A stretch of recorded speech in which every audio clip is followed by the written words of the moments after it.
Bismillahirrahmanirrahim. Assalamualaikum warahmatullahi wabarakatuh. Selamat pagi dan salam sejahtera. Yang saya hormati Ibu Pengawas Wilayah 2 ya Ibu ya, untuk KKJ Gugus 2 Kecamatan Gedongkatan, dan yang saya hormati juga Bapak Ibu Kepala Sekolah yang berada di wilayah 2 atau KKJ Gugus 2 Kecamatan Gedongkatan. Ibu semua ini Pak, kebetulan ibu semua nggak ada bapaknya. Oh iya. Kepala sekolahnya Ibu semua ya. Iya. Baik, berarti ibu kepala sekolah yang saya hormati dan Bapak Ibu Dewan Guru yang saya hormati dan saya banggakan. Sebelum memulai aktivitas pada hari ini kebetulan tadi susunan acaranya memang langsung disambut oleh Bu Heri sendiri selaku tuan rumah sekaligus kepala sekolah dan kepala wilayah di Gugus 2 Kecamatan Gedongkatan. Saya mengimbau sebelum kita mulai kita berdoa bersama dulu ya Bu ya.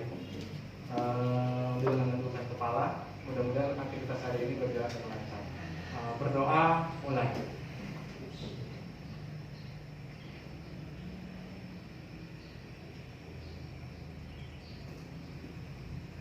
Selesai. Baik, seperti yang sudah disampaikan oleh Ibu Dr. Andra Hajar Heriningsih tadi bahwa hari ini saya mohon izin kepada Ibu Pengawas, kemudian Bapak Ibu Kepala Sekolah dan Bapak Ibu Guru rekan sejawat di KKJ Gugus 2 Kecamatan Gedongkatan untuk menyampaikan pengimbasan setelah mengikuti BIMTEK mengenai asesmen kompetensi minimum atau AKM khususnya untuk tingkat SD. Bapak Ibu, sebelum kita memulai, saya ingin mengajak Bapak Ibu semua untuk mendengarkan arahan atau informasi dari Bapak Menteri mengenai asesmen nasional. Kita simak terlebih dahulu sebelum kita membahas mengenai apa itu. Assalamualaikum warahmatullahi wabarakatuh. Salam sejahtera bagi kita semua. Om Swastiastu, Namo Buddhaya, salam kebajikan. Yang saya hormati Bapak Ibu yang hadir pada acara virtual hari ini. Semoga semua diberikan berkah, keselamatan, dan kesehatan.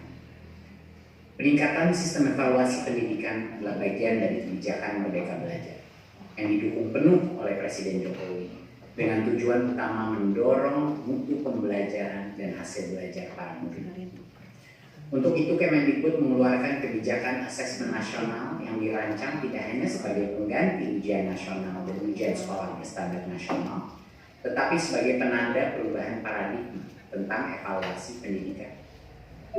Perubahan mendasar asesmen nasional adalah tidak lagi mengevaluasi capaian murid secara individu, akan tetapi mengevaluasi dan memetakan sistem pendidikan berupa input, proses, dan hasil. Potret layanan dan kinerja setiap sekolah dari hasil asesmen nasional ini kemudian menjadi cermin untuk kita bersama-sama melakukan refleksi, mempercepat perbaikan mutu pendidikan Indonesia. Asesmen nasional terdiri dari 3 bagian, yaitu pertama, asesmen kompetensi minimum atau AKM. Kedua yaitu survei karakter, dan yang ketiga adalah survei lingkungan belajar. Asesmen kompetensi minimum atau AKM dirancang untuk mengukur capaian murid dari hasil belajar kognitif yaitu literasi dan numerasi. Kedua aspek kompetensi minimum ini menjadi syarat bagi murid untuk berkontribusi di dalam masyarakat, terlepas dari bidang kerja dan karir yang ingin mereka tekuni di masa depan. Fokus kepada kemampuan literasi dan numerasi tidak kemudian mengecilkan arti penting mata pelajaran, karena justru membantu murid mempelajari bidang ilmu lain, terutama untuk berpikir dan mencerna informasi dalam bentuk tertulis dan dalam bentuk angka atau secara kuantitatif. Jadinya kemampuan literasi dan numerasi adalah kemampuan yang akan berdampak kepada semua mata pelajaran yang diajarkan dan dipelajari oleh murid-murid kita. Bagian kedua adalah dari asesmen nasional adalah survei karakter yang dirancang untuk mengukur pencapaian murid dari hasil belajar sosial emosional berupa pilar karakter untuk mencetak profil pelajar Pancasila. dengan 6 indikator utama, yaitu beriman dan bertakwa kepada Tuhan Yang Maha Esa serta berakhlak mulia. 2. Kebinekaan global. 3. Kemandirian. 4. Gotong royong. 5. Bernalar kritis. Dan yang ke-6, kreativitas. Bagian ketiga dari asesmen nasional adalah survei lingkungan belajar untuk mengevaluasi dan memetakan aspek pendukung kualitas pembelajaran di lingkungan sekolah. Asesmen nasional pada tahun 2021 dilakukan sebagai pemetaan dasar, baseline dari kualitas pendidikan yang nyata di lapangan, sehingga tidak ada konsekuensi bagi sekolah maupun murid. Kemendikbud juga akan membantu sekolah dan dinas pendidikan dengan cara menyediakan laporan hasil asesmen yang menjelaskan profil, kekuatan, dan area perbaikan di tiap sekolah dan daerah. Sehingga sangat penting dipahami, terutama oleh guru, kepala sekolah, murid, dan orang tua, bahwa asesmen nasional untuk 2021 tidak memerlukan persiapan-persiapan khusus maupun tambahan yang justru akan menjadi beban psikologis tersendiri. Tidak usah cemas, tidak perlu bimbel khusus untuk asesmen nasional. Untuk itu, mari kita semua bersama-sama mendukung pelaksanaan asesmen nasional mulai tahun 2021 sebagai bagian dari reformasi pendidikan Indonesia. Terima kasih dan salam Merdeka Belajar.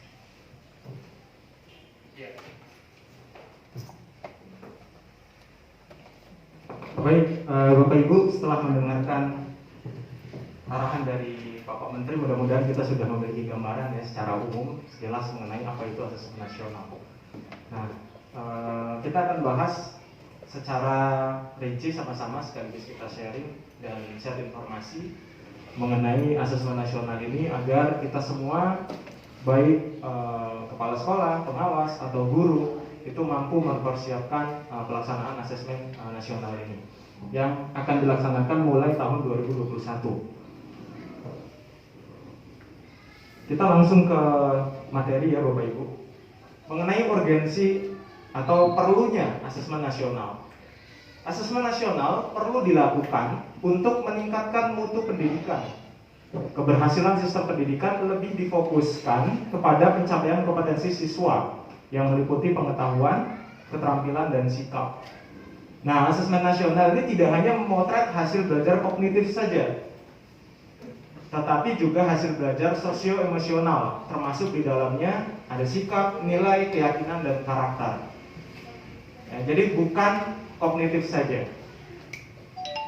Terlebih pada era transformasi pendidikan abad ke-21 yang menuntut siswa menguasai berbagai kecakapan hidup yang esensial untuk menghadapi tantangan abad 21. Apa saja? Nah,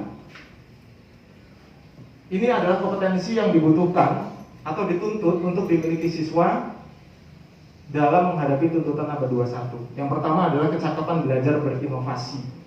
Kemudian selanjutnya kecakapan menggunakan teknologi informasi. Dan kecakapan yang ketiga adalah kecakapan hidup untuk bekerja dan berkontribusi pada masyarakat. Nah, ini adalah kecakapan yang dituntutkan ya bagi siswa untuk menghadapi tuntutan abad 21. Kemudian selain tuntutan abad 21 seperti yang disampaikan oleh arahan Bapak Menteri tadi, dalam asesmen nasional itu juga mengukur ya sosio-emosional. Ya, dalam hal ini yang menjadi rujukan adalah pencapaian karakter bagi siswa di seluruh Indonesia. Karakter seperti apa? Karakter yang diharapkan adalah karakter pelajar Pancasila. Apa saja? Nah, ini Bapak Ibu. Yang pertama adalah beriman dan bertakwa kepada Tuhan Yang Maha Esa dan berakhlak mulia. Yang kedua, berbineka global, ya, berkebinekaan global. Kemudian bergotong royong, kreatif, bernalar kritis, dan mandiri. Ini adalah 6 profil pelajar Pancasila yang nantinya menjadi tolak ukur sekaligus rujukan dalam pelaksanaan asesmen nasional. Tadi di awal sudah disinggung bahwa bukan memotret kemampuan kognitif saja ya Bapak Ibu, tapi juga sikap, nilai, keyakinan, itu semua dinilai juga. Nah, kemudian apa kaitannya antara kompetensi siswa dengan asesmen nasional? Jadi kalau kita cermati bagian ini, kita akan memiliki gambaran ya bahwa kompetensi siswa itu merujuk ya atau mengarah kepada kecakapan hidup abad 21 dan profil pelajar Pancasila. Bagaimana cara mengetahui dan mengukurnya itu? Yaitu melalui asesmen nasional. Asesmen nasional itu sendiri ada 3 komponen. Yang pertama adalah asesmen kompetensi minimum, ya, atau AKM, yang nanti ini satu persatu akan kita bahas. Kemudian survei karakter dan survei lingkungan belajar.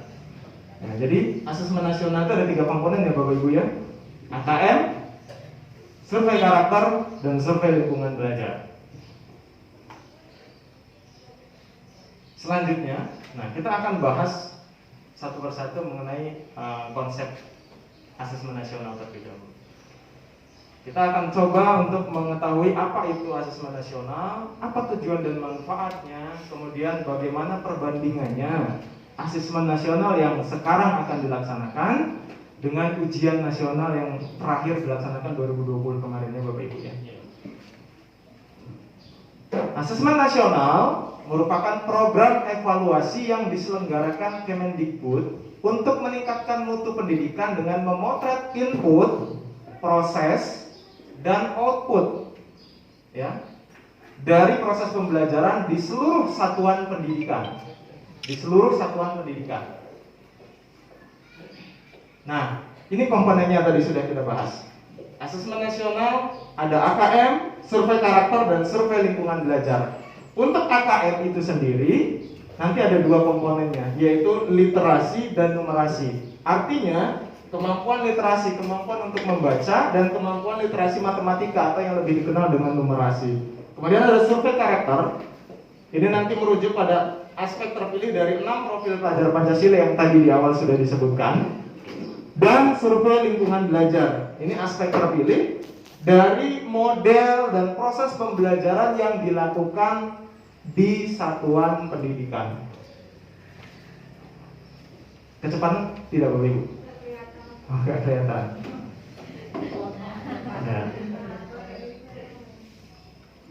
Nah, tujuan asesmen nasional apa? Asesmen nasional menghasilkan informasi untuk memantau. Yang pertama, perkembangan mutu dari waktu ke waktu. Kemudian, kesenjangan antara bagian di dalam sistem pendidikan.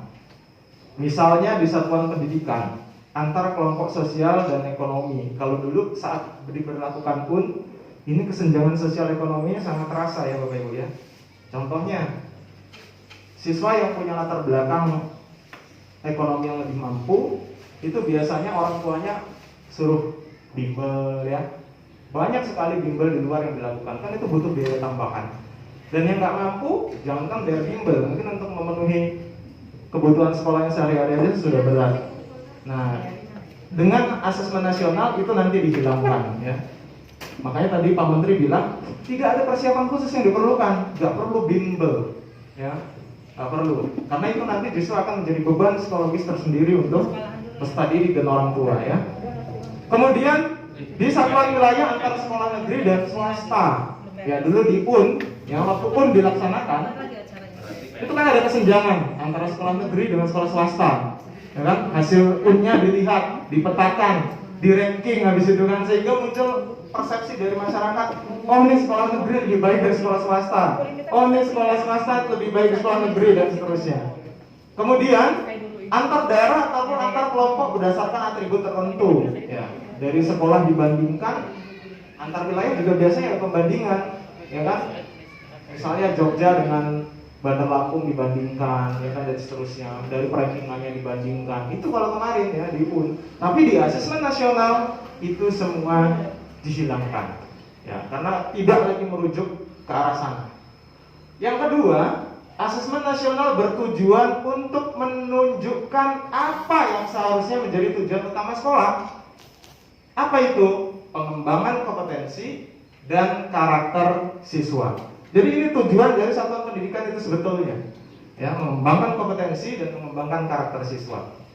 Kemudian yang ketiga, asesmen nasional memberikan gambaran tentang karakteristik esensial sebuah sekolah yang efektif untuk mencapai tujuan utama. Tujuan utama yang tadi 2 tadi, ya, mengembangkan kompetensi dan karakter siswa. Hal ini diharapkan mendorong sekolah dan dinas pendidikan untuk memfokuskan sumber daya pada perbaikan pembelajaran. Lanjut ya Bapak Ibu ya. Nah ini manfaatnya. Manfaat dari asesmen nasional yang pertama, potret kualitas pembelajaran di sekolah atau daerah. Yang kedua, umpan balik peningkatan kualitas pembelajaran sekolah atau daerah. Dan manfaat yang ketiga, dasar untuk penyusunan program peningkatan kualitas pembelajaran sekolah atau daerah.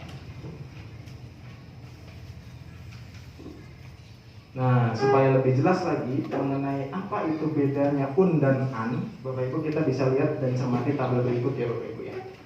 Jadi supaya nanti persepsi kita mulai hilang. Jadi asesmen nasional ini jangan disamakan dengan ujian nasional ya, karena beda. Bedanya apa? Ini kita bahas satu-satu. Kita lihat dari tujuan pelaksanaan. Di asesmen nasional untuk mengevaluasi mutu terkait sistem satuan pendidikan. Jadi yang dievaluasi mutu sistem pendidikan, mutu sekolah. Ya. Tapi dulu waktu ujian nasional untuk mengevaluasi capaian hasil belajar murid secara individu. Itu dulu. Tapi AKN tidak, di asesmen nasional tidak. Ya, karena yang diukur adalah sekolahnya. Jadi bukan siswanya per individu. Jenjang penilaian. Di asesmen nasional semua satuan pendidikan, ya mulai dari tingkat SD, SMP, SMA, SMK dan program kesetaraan paket A, B dan C. Itu semua ikut asesmen nasional. Tapi kalau ujian nasional dulu kan hanya SMP, SMA dan SMK. SD tidak ada pun adanya USBN kalau dulu kan yang Bapak Ibu yang SD. Ya, ujian sekolah berstandar nasional.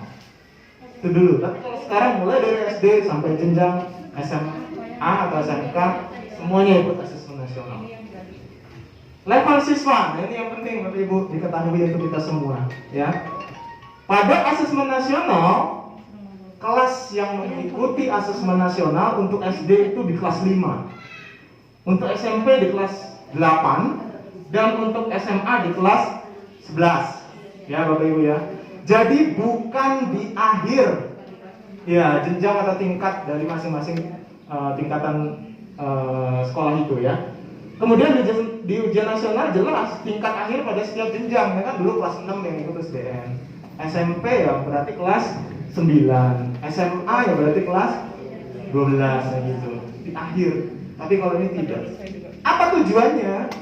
Supaya nanti siswa-siswa yang ikut asesmen ini merasakan proses atau program perbaikan yang dilakukan oleh sekolah ya setelah mereka mengikuti asesmen nasional.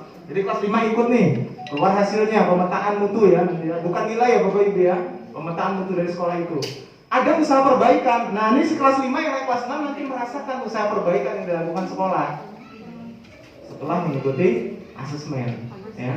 Kemudian subjek siswa.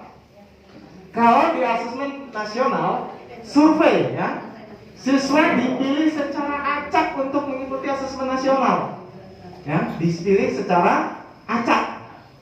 Jadi tidak semuanya mengikuti asesmen nasional.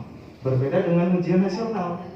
Kalau dulu yang ujian nasional sensus, artinya semua siswa mengikuti ujian nasional, tapi di asesmen nasional tidak, karena dipilih sampelnya secara acak. Nanti kita akan bahas lebih lanjut. Kemudian model soal. Pada asesmen nasional lebih banyak variasi soalnya. Ada pilihan ganda kompleks, menjodohkan, isian singkat dan uraian. Sementara pada ujian nasional pilihan ganda, isian dan uraian dulu ya. Uraian ada ya, tapi fokus pelajarannya dulu kalau SMP SMA itu 3 ya Bapak Ibu yang diurutkan ya. Termasuk matematika. Kemudian sasaran penilaiannya. Kalau di asesmen nasional, kompetensi literasi, numerasi, ya, kemudian karakter serta iklim satuan pendidikan. Yang tadi ada AKN, survei karakter dan survei lingkungan belajar. Tapi saat ujian nasional, penguasaan terhadap mata pelajaran itu yang dulu yang 3 itu. Kalau SD kan 3 juga ya Bapak Ibu ya. Bahasa Indonesia, matematika dan IPA kalau SD. Kalau SMP, SMA itu matematika, bahasa Indonesia, bahasa Inggris. Kalau yang jurusan IPA tadi ya. Kalau jurusan IPS ya mungkin lain yang diujikan. Nah itu, jadi penguasaannya ke materi, ya, mata pelajaran. Tapi kalau asesmen nasional ada 3 komponen tadi. Kemudian metode penilaian. Pada asesmen nasional akan ditetapkan atau diterapkan Computerized Multi-Stage Adaptive Testing atau MSAT. Adaptif artinya model soal yang diberikan oleh sistem nanti itu mengadaptasi kemampuan siswa yang mengikuti asesmen. Ya. Kalau awal mula dirangsang atau diberikan soal dengan soal yang sederhana, bisa menjawab betul. Soal selanjutnya nanti yang muncul adalah soal yang lebih kompleks. Nah nanti begitu soal yang kompleks salah, turun lagi dia ke soal yang lebih sederhana. Jadi ada level-levelnya yang menyesuaikan, mengadaptasi kemampuan dari siswa yang mengikuti asesmen. Pada ujian nasional dulu dia menggunakan CBT ya, atau Computer Based Test dan Paper Based Test ya. Kalau dulu ada yang UNBK ya, kalau di UN ya, yang tidak punya fasilitas dan terkendala dengan fasilitas melingkari dengan kertas ya Bapak Ibu ya. Tapi di asesmen nasional semua nanti komputer Bapak Ibu. Teknisnya bagaimana nanti akan kita bahas. Ya, jadi di asesmen nasional tidak ada lagi ujian dengan menggunakan kertas dan pensil. Ya. Nanti kita bahas nanti. Teknisnya seperti apa. Nah, kita masuk nih ke teknis pelaksanaan. Kita akan bedah satu-satu siapa saja pesertanya, bagaimana lokasi waktunya, dan instrumennya seperti apa. Ya Bapak Ibu. Sebelum masuk ke sini yang tadi sudah ada gambarannya Bapak Ibu ya, sudah bisa dipahami ya. Nah, sekarang kita coba bahas pesertanya. Siapa sih peserta yang ikut asesmen nasional? Kriteria peserta asesmen nasional. Yang pertama, seluruh satuan pendidikan. Tadi sudah dibahas ya Bapak Ibu ya.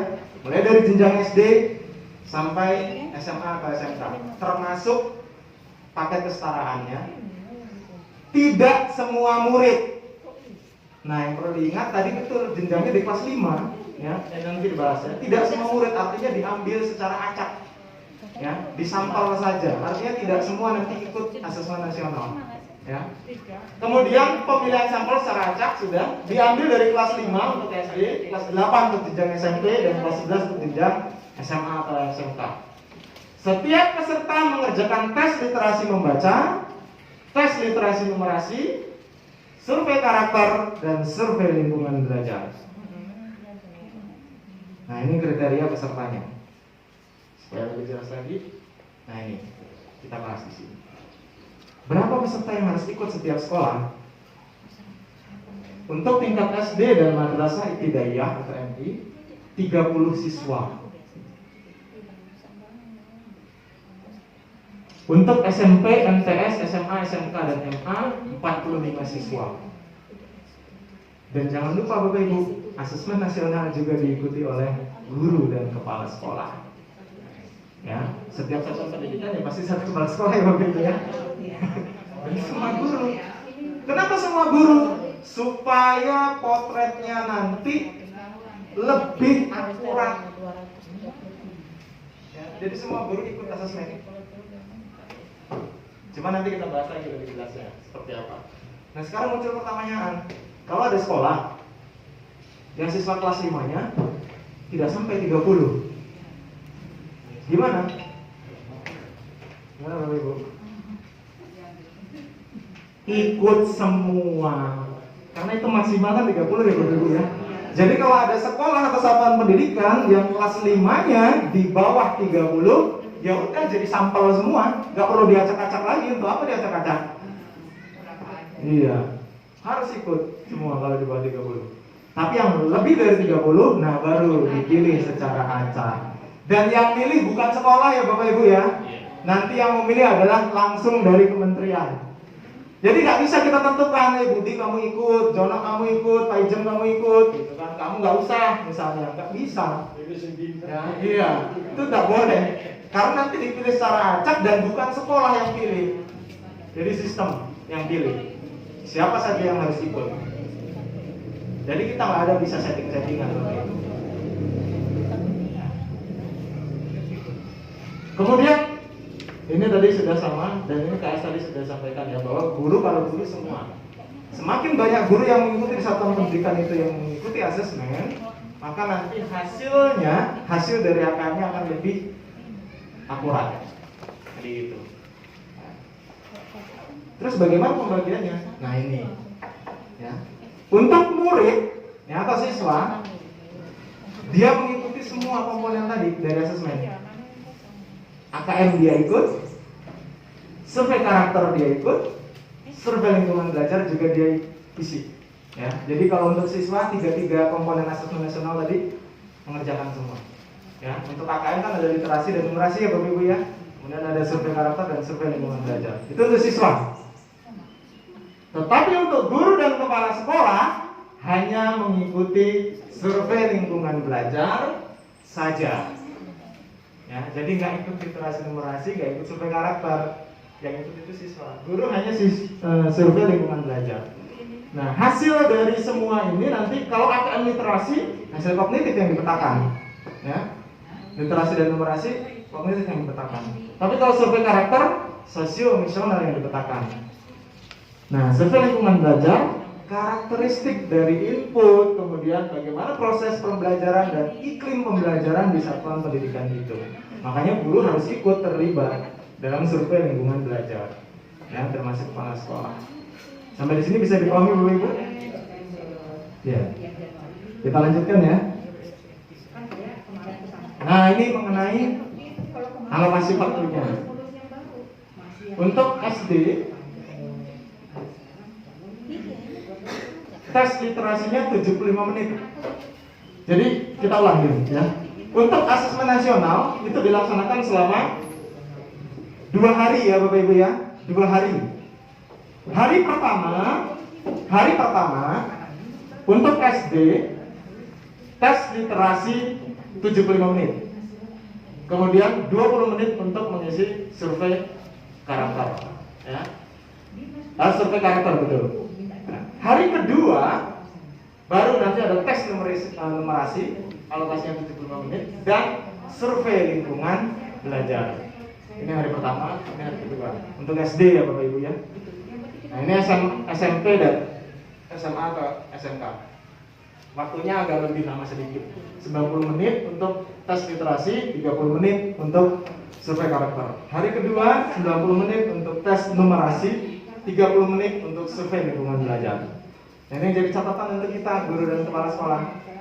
Pelaksanaan survei lingkungan belajar untuk kepala sekolah dan guru lebih fleksibel dan diberikan alokasi waktu ya melengkapi semua pertanyaan selama pelaksanaan asesmen nasional di sekolah yang bersangkutan itu 2-4 hari. Tapi khusus untuk guru dan kepala sekolah ya Bapak Ibu ya, karena hanya survei lingkungan belajar saja. Pengerjaan angket oleh kepala sekolah maupun guru dilakukan secara daring, tidak ada pengawasan. Boleh dikerjakan di rumah, dimanapun, selagi ada jaringan internet. Nah, jadi untuk guru dan kepala sekolah lebih fleksibel. Jadi tidak perlu diawasi juga oleh operator sistemnya ya. Gurunya nggak ikut masuk ke lab tes terus ikut duduk tes diawasi itu enggak kalau gurunya, karena dia lebih fleksibel. Diberikan waktu 2-4 hari. Nah, sekarang pertanyaannya Bapak Ibu, lagi masuk tes ya siswa tetap mengerjakan soal tetap 15 menit bluk mati lampu. Terus gimana? Ngulang lagi nggak? Jadi kalau sampai terjadi teknis atau kendala seperti itu, sistem secara otomatis itu sudah menyimpan atau meng-backup data soal-soal yang sudah dijawab siswa. Jadi kalau sudah dapat 15 soal, blok mati lampu misalnya, kan masih ada 15 lagi kan? Dia tunggu sampai hidup. Nanti mulai lagi, sudah lanjut ke soal yang nomor 16. Nah, terus bagaimana teknisnya Pak? Apa semua sekolah bisa ikut asesmen, kan komputernya nggak ada? Nah, untuk sementara ini Bapak Ibu kebijakan dari pemerintah boleh minjem dari laptop dan komputer orang tua dulu, boleh numpang di sekolah atau instansi lain yang memang fasilitasnya menunjang untuk melaksanakan asesmen nasional. Nah, itu nanti bukan urusan sekolah lah kalau yang minjem numpang segala macam dulu, jadi ya ada teknisnya sendiri nanti. Yang paling penting jadi catatan, asesmen nasional tidak bisa dilakukan dengan kertas dan pena, jadi harus komputer yang sifatnya adaptif tadi. Jadi artinya nggak bisa sekolah itu melakukan asesmen sendiri pakai kertas, nggak ada instrumennya, tidak disiapkan untuk itu. Jadi makanya nanti teknisnya ini numpang, ya kalau sekolah itu belum punya fasilitas ya numpang di sekolah lain, instansi lain, lembaga lain yang memang menunjang pelaksanaan asesmen nasional. Atau kalau di sekolah ada beberapa tapi kurang, sisanya pinjam dari punya orang tua atau bawa sendiri orang si muridnya. Bisa dipahami ya Bapak Ibu ya? Kita lanjutkan. Nah, bentuk soalnya. Tadi sudah di awal dibahas bahwa bentuk soal dalam asesmen ini ya, terutama AKM, literasi dan numerasi, itu ada pilihan ganda kompleks, menjodohkan, isian singkat, dan uraian. Ya, jadi tidak semua pilihan ganda atau isian saja, tapi lebih variatif bentuk soalnya. Pilihan ganda berarti dia hanya menjawab satu pilihan jawaban yang benar. Pilihan ganda kompleks berarti dia bisa pilih lebih dari satu mana yang benar. Nah, kalau ada pilihan berarti bisa pilih C, D, dan E, yang betul. Menjodohkan ya berarti tentu mencocokkan mana pertanyaan dengan jawaban yang benar. Ya, tarik garis. Kemudian isian singkat, ada pertanyaan diisi dengan isian singkat, ya, yang sesuai dengan pertanyaannya yang dianggap betul. Jadi isinya singkat. Uraian ini secara objektif, jadi menjelaskan, menjabarkan mengenai pertanyaan yang diberikan. Nah ini Bapak Ibu, untuk SD dan MI, untuk literasi itu mengerjakan sebanyak 30 butir soal. Untuk literasi ya Bapak Ibu ya. Kemudian untuk numerasi sama 30 butir soal. Waktunya tadi berapa? 75 menit untuk literasi di hari pertama, 75 menit untuk numerasi di hari kedua. Untuk SMP dan SMK ini 36 dan 36. Dan yang perlu diingat Bapak Ibu, ini saya lupa tampilkan ya. Setiap literasi ya, komponen literasi dan numerasi itu ada level-levelnya. Ya, level 1, 2 dan 3. Jadi ini masing-masing ada 3 level, ini masing-masing ada 3 level.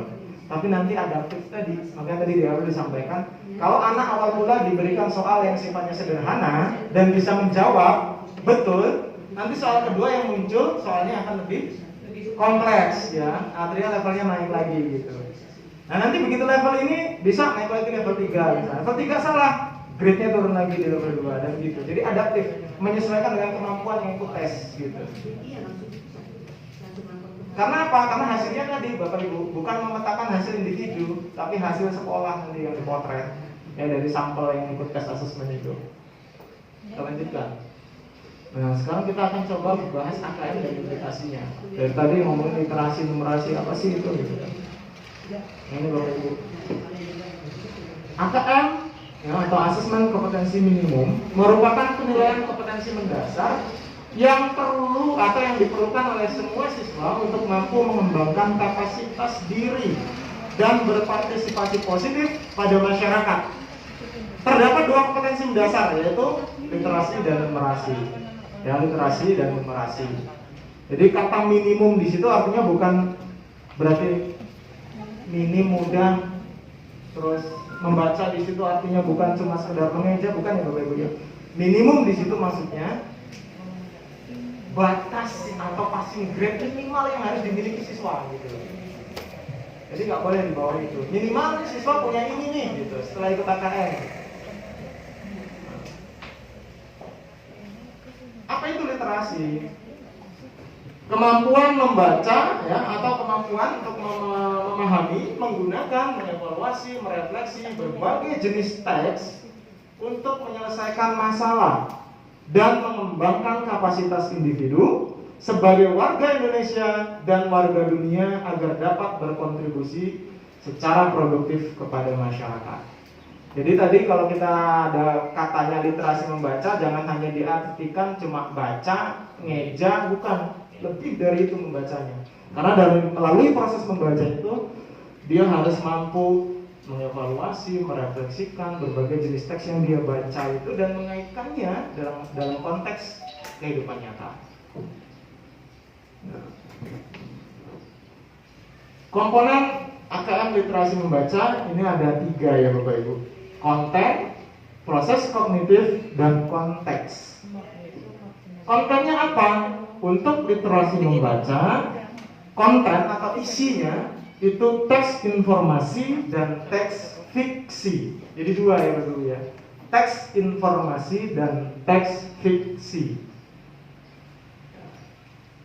Kemudian untuk proses kognitifnya, dari membaca itu tadi diharapkan nih menemukan informasi, menginterpretasikan dan mengintegrasikan yang dibaca tadi, kemudian mampu mengevaluasi dan merefleksi. Nah ini nanti yang mau dinilai itu ya. Konteksnya apa? Dikaitkan dengan personal, dikaitkan dengan sosial budaya, dikaitkan dengan saintifik. Ini penjelasannya ada masing-masingnya. Sampai di sini bisa dipahami Bapak Ibu. Nah, kemudian numerasi. Kalau tadi lebih ke teks, fiksi dan informasi, sekarang numerasi. Numerasi ini literasi juga, tapi literasi matematika, makanya dikenal dengan numerasi.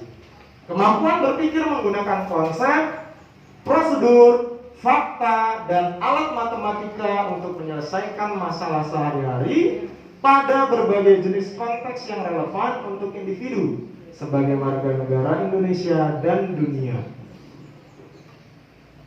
Komponennya apa saja? Sama juga. Jadi ada konten, ada proses kognitif dan konteks, tapi isinya beda. Kontennya apa?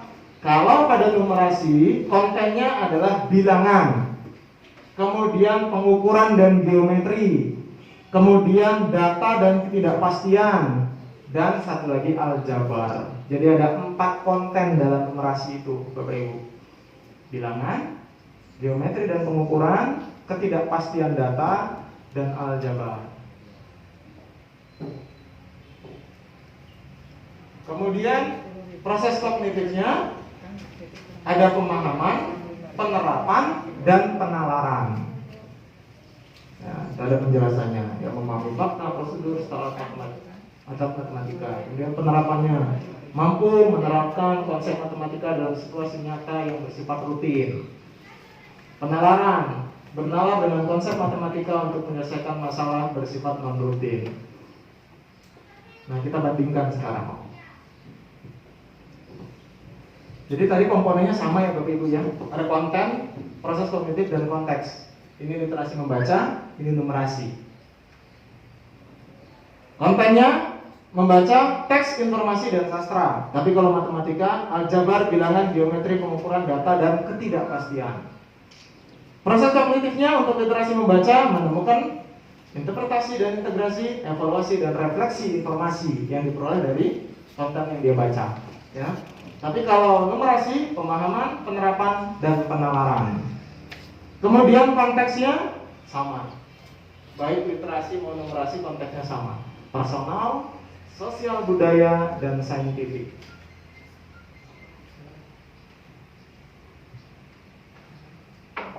Tidak lanjut. Nah, sekarang setelah proses AKM itu dilakukan, hasilnya bentuknya apa sih Bapak Ibu?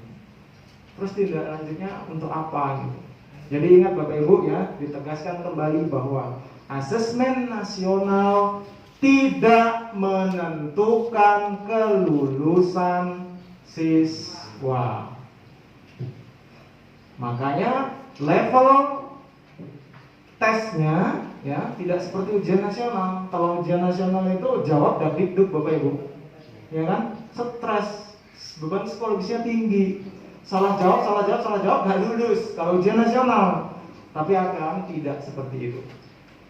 Karena dia memetakan potret lingkungan belajarnya atau satuan pendidikannya, sekolahnya. Jadi bukan individu.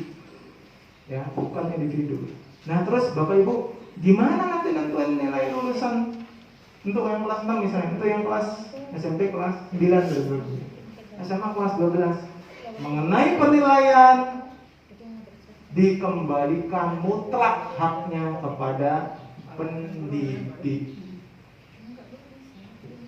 ya di sekolah itu. Ya, tapi hasil asesmennya tidak menjadi dasar penentuan kelulusan, karena hasilnya bukan nilai untuk anak-anak yang ikut tes, bukan, tapi potret pemetaan dari sekolah. Jelas ya Bapak Ibu ya, sampai situ ya. Nah ini kita lanjut. Bagaimana cara AKM terhadap kemajuan proses belajar? Laporan AKM akan memberikan potret level kompetensi siswa di setiap satuan pendidikan pada literasi membaca dan numerasi. Bentuknya berupa presentasi siswa dalam setiap level kompetensi. Apa saja level yang dimaksud itu? Ini level yang dimaksud Bapak Ibu. Jadi nanti begitu proses AKM sudah selesai, hasilnya terpotret, literasi dan numerasinya keluar potretnya seperti ini. Dari sampel yang ikut tadi itu 30 kalau SD ya Bapak Ibu ya, nanti akan keluar potretnya. Dari sampel itu mana siswa yang perlu intervensi khusus, mana siswa yang kemampuannya masih dalam tingkat dasar, dan mana siswa yang sudah cakap dan yang sudah mahir. Jadi dari 30 nanti terpetakan ya.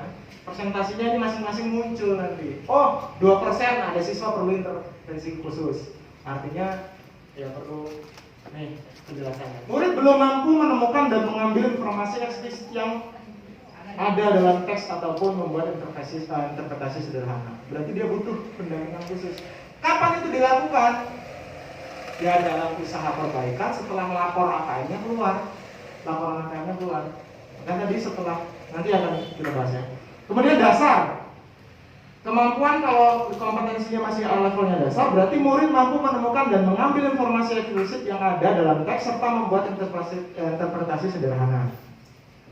Kemudian cakap. Murid mampu membuat interpretasi dari informasi implisit yang ada dalam teks maupun membuat simpulan dari hasil integrasi beberapa informasi dalam suatu teks. Mahir, murid mampu mengintegrasikan beberapa informasi lintas teks, mengevaluasi isi, kualitas, cara penulisan suatu teks, dan bersifat reflektif terhadap isi teks. Ini level untuk kemampuan literasi ya Bapak Ibu ya, level untuk kemampuan literasi. Jadi nanti keluar seperti ini. Dan nanti setelah itu keluar juga untuk level numerasinya. Sama juga, cuma penjelasannya nanti beda, ininya beda. Kalau tadi kan kaitannya ya teks, karena kan kontennya dari teks ya Bapak Ibu ya, teks, informasi, dan fiksi. Kalau matematika kan bilangan, geometri dan pengukuran, aljabar, data dan ketidakpastian tadi. Nah keluar juga dia levelnya. Perlu intervensi khusus, dasar, cakap, mahir. Bagaimana sih kategori yang perlu intervensi khusus? Yang perlu intervensi khusus itu kategorinya murid hanya memiliki pengetahuan matematika yang terbatas. Murid menunjukkan penguasaan konsep yang parsial dan keterampilan komputasi yang terbatas. Kemudian bagaimana siswa yang sudah pada level dasar? Murid memiliki keterampilan dasar matematika, komputasi dasar dalam bentuk persamaan langsung, konsep, dasar terkait geometri dan statistik, serta menyelesaikan masalah matematika sederhana yang rutin. Cakap, murid mampu mengaplikasikan pengetahuan matematika yang dimiliki dalam konteks yang lebih beragam. Mahir, murid mampu bernalar untuk menyelesaikan masalah kompleks serta non-rutin berdasarkan konsep matematika yang dimilikinya. Jadi ini levelnya untuk numerasi. Levelnya sama, cuma penjelasan setiap ininya beda. Nah, diharapkan Bapak Ibu, capaian yang diharapkan siswa itu minimal berada pada cakap atau mahir. Ini targetnya maksudnya Bapak Ibu. Targetnya. Sekolah itu diharapkan siswanya berada pada level kompetensi cakap dan mahir. Cakap atau mahir. Nah, terus bagaimana Bapak Ibu kalau seandainya hasil AKM-nya ternyata persentasi siswa yang berada pada level intervensi khusus dan dasar itu lebih tinggi daripada yang levelnya cakap atau mahir. Nah, maka itu perlu ditindaklanjuti Bapak Ibu. Ya. Hasil AKM digunakan sebagai alat refleksi bagi setiap satuan pendidikan untuk melakukan perbaikan. Jadi 2021 nih Bapak Ibu kita laksanakan nanti ya. keluar lapornya nanti setelah selesai asesmen nasional. Potretnya sudah keluar, laporannya sudah keluar. Kita tahu presentasinya setiap sekolah ya. Berapa presentasi yang berada di level intervensi khusus, berapa presentasi yang berada di level dasar, berapa presentasi yang berada di level cakap dan mahir untuk literasi dan numerasi. Sudah ketahuan misalnya, ternyata tadi hasilnya tidak sesuai harapan misalnya. Maka itu jadi alat refleksi bagi setiap sekolah untuk memperbaikinya selanjutnya setahun ke depan, supaya ini siswa sekarang kelas 5 yang ikut AKM merasakan selama setahun ke depan itu perbaikan yang dilakukan sekolah. Sekolah itu di situ siapa? Ya guru, aktor utamanya kan, dalam memperbaiki proses pembelajaran supaya level kemampuannya lebih baik. Kemudian sekolah diharapkan menjadikan hasil AKM sebagai alat refleksi untuk memperbaiki kualitas pembelajaran dan iklim satuan pendidikan.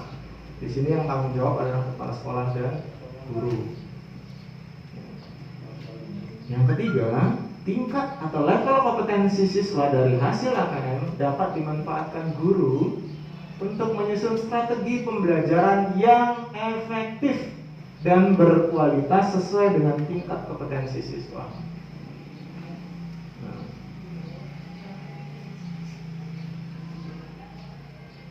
Nah, sampai situ dulu Bapak Ibu. Kita coba melakukan tanya jawab mengenai yang sudah disampaikan tadi berkaitan dengan asesmen dan teknis pelaksanaannya. Bapak Ibu ada yang ingin ditanya?